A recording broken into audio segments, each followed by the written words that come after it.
En ce qui concerne l'intelligence artificielle, ça va bouleverser plusieurs fonctions, plusieurs vies même.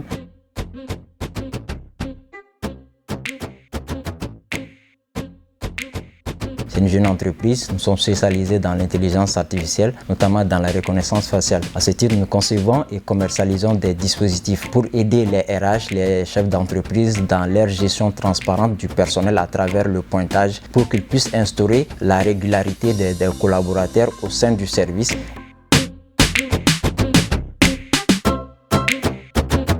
J'étais en commission dans une société. Je suis venu trouver qu'il y a un conflit entre l'employeur et ses employés à cause du non-respect des heures de pointage parce qu'ils utilisaient les cahiers des registres. Donc il y a certains qui faisaient le petit malin pour ne pas écrire les vraies heures d'arrivée ou de départ au niveau du service. Donc je me suis dit qu'il serait temps que je puisse venir en aide à ces chefs d'entreprise avec des solutions sur mesure.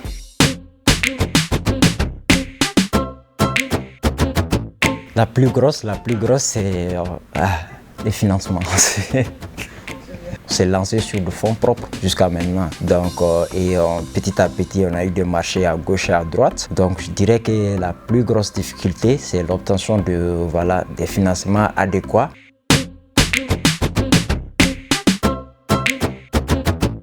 Là, c'est ma mère.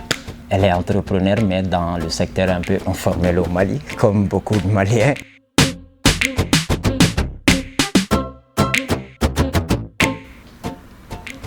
J'ai jamais passé à ONU. Quand vous commencez quelque chose, vous allez jusqu'au bout.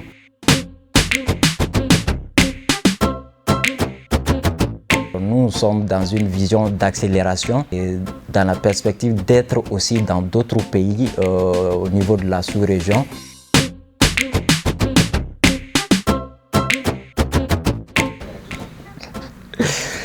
En ce qui concerne l'intelligence artificielle, certes, ça va bouleverser à bien des égards plusieurs fonctions, plusieurs vies même. L'être humain même a cette capacité d'adaptation. Les objets, le fait de pouvoir reconnaître les voix, l'être humain de nature sait qui est qui juste en parlant le son et tout. Donc l'intelligence artificielle, c'est de doter les machines de ces types d'intelligence pour qu'ils puissent être beaucoup plus performants dans un certain domaine bien spécifique. Donc voilà, ça dépend maintenant de la vision, la philosophie de tout un chacun, de pouvoir le mettre ou pas au service du développement.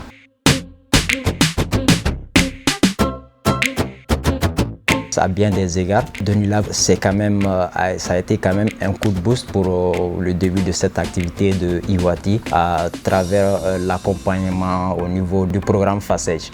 Merci Denilab.